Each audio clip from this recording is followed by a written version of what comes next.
Adampur news की team आ पहुंची है दुर्जनपुर में। दुर्जनपुर में हम पहुंचे हैं एक ऐसे व्यक्ति के पास जो नई टेक्नोलॉजी से जुड़ा है। दुनिया आगे बढ़ रही है, देश आगे बढ़ रहा है, तो ऐसे में सबको नई टेक्नोलॉजी की आवश्यकता है। ये एक शॉप है जहां मोबाइल की दुनिया से लोग जुड़ना चाहते हैं और ये जोड़ते हैं। कौन है ये, इनके मन में क्या बातें, जानते हैं। माहौल तो जी अभी फ़िलहाल तो भव्य का ही लग रहा है। बहुत अच्छा काम कर रहे हैं। पीछे से लगातार हर बार इनके पीछे पिताजी थे, उससे पहले इनके दादाजी थे। जिस हिसाब से आम आदमी पार्टी के बारे में तो गांव में तो कुछ माहौल लग नहीं रहा है। बाकी देखो आगे जिस हिसाब से वोट होंगे उस हिसाब से बता। दुर्जनपुर की जनता भव्य बिश्नोई को लेना चाहती है, भारतीय जनता पार्टी को लेना चाहती है नरेंद्र मोदी के नीतियों से और मनोहर लाल की नीतियों के हिसाब से ये भव्य बिश्नोई को आगे लाना चाहती है। नहीं, ये हुड्डा साहब का कोई गढ़ नहीं है, ये सिर्फ भजनलाल जी का गढ़ है, भजनलाल जी का परिवार है।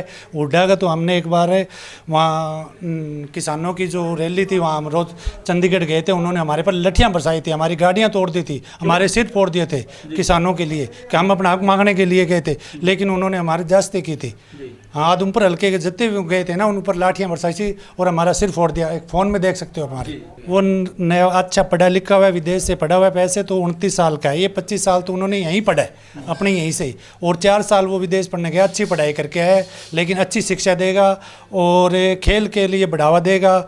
और जो नई जनरेशन है उनके लिए नशे के लिए जो ज़्यादा कर रहे हैं उनको बारे में वो नशा छुटाएगा। दुर्जनपुर में वैसे तो भजनलाल जी परिवार ने बहुत कुछ करा रखा है, लेकिन उनका 26 साल का जो वनवास है, जो काम नहीं हुआ, वो अब जो काम है वो हम काम भव्य बिश्नोई जो रह रहे हैं ना, सामुदायिक काम वो कराएंगे। जो काम हमारे रह रहे हैं ना दुर्जन आदमपुर हल्के में जो भी काम है ना, वो सारे काम भव्य बिश्नोई कराएंगे। उस भव्य बिश्नोई में भजनलाल की छवि दिख रही है, सेम भजनलाल जी है जैसे वो दिख रहे हैं। जिसने भजनलाल ने हमारे आदमपुर सारे 36 बिरादरियों को काम किया था, वैसे ही भव्य बिश्नोई कराएगा। वो यही काम करवाएंगे, अच्छी नीयत से हमको भरोसा है जी। सभी काम है जी, जैसे बिजली का, पानी का, सफाई का और भी कुछ काम है जी। इस माहौल है जी, यहाँ से अब भव्य जी जीतते हैं, बहुत वोटों से जीतते हैं। ऐसे सोचते हैं जी बीजेपी साथ है, जेजेपी साथ है, बिश्नोई के आपके घर के वोट है, 36,000 तो घर के वोट है, बहुत वोटों से तो 40,000 लीड कर रहे हैं। इस सरकार में बहुत काम होया जी, कोई पेंडिंग है ही नहीं। यहाँ आगे आने वाले सरपंच भी नहीं सोचते क्या कराएं, बहुत काम होया है। सरकार ने पैसे दिए, ये जब कांग्रेस में था काम बहुत है, सरकार काम कर रही है। नहीं जी, क्योंकि जिस जगह किलात से हाल आगे बिठा दिया, कोई मतलब थोड़ा ही है। पहले वो माहौल था, ये वोट ज़्यादा ले गया, ये कह रहे थे असल तो जमानत जब्त होनी है। सब कुछ कराया, लाठी चार्ज भी कराया, और कोई गरीब आदमी का काम नहीं करे बिल्कुल भी। SC-BC को तो कभी संभाला ही नहीं है, तो SC-BC सारी बीजेपी के साथ है जी, कुलदीप जी के साथ है। भव्य जी यहाँ 20,000 आदमपुर से 20,000 वोटों से प्लस जीत रहे हैं जी। काउंट तो सभी जगह आप 10 आदमियों से पूछोगे तो एक ही जेपी की हाँ नहीं भरेगा, वो कहेंगे देखेंगे, और नो बोलेंगे भव्य के साथ हैं हम, कुलदीप बिश्नोई के साथ हैं हम। दुर्जनपुर में टोटल 2858 वोट है जी, और 2200 से 2300 वोट पोलिंग होंगे, और आपकी बार भव्य की जीत होगी जी। 6 को बड़ी दिवाली आदमपुर के लिए, बड़ी दिवाली 6 तारीख को होगी। पृथ्वी तो गोल है, लेकिन आपके मन में क्या झोल है? झोल के जी भव्य है, वो बहुत अच्छी वोटों जी थी। ये हमारे हल्के का है, हमारे पड़ोस में रहता है, मिलता जुलता रहता है 24 घंटे। भव्य पहला तो पढ़ाई करता, अब पढ़ के आगे उरे अपना हरियाणा में रहेगा, आदमपुर हल्के में रहेगा। सोचे इसके दादाजी भी बहुत सोच के समझ के काम करे, और इसके पिताजी भी करे, और ये उसी लेन पे चलेगा, दादाजी वाले लेन पे सही चलेगा। जयप्रकाश जी उल्ट पुल्ट ज्यादा बोल दो रहे, हर एक चीज में भी वो कोई जनाधार को नहीं इतना। आदमपुर में तो कमल खिलेगा जी इस बार।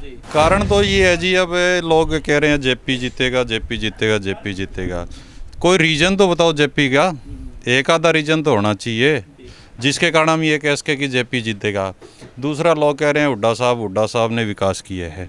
कहाँ विकास किए? पैसे नहीं देने वाली बात तो है जी, क्योंकि जो भी है, जो गोयल पंप वाला और है, उनकी जो ऑडियो वगैरह वायरल हो रही है, पर्सनली तौर पे तो हमने देखा नहीं, लेकिन ये ऑडियो वगैरह वायरल हो रही है।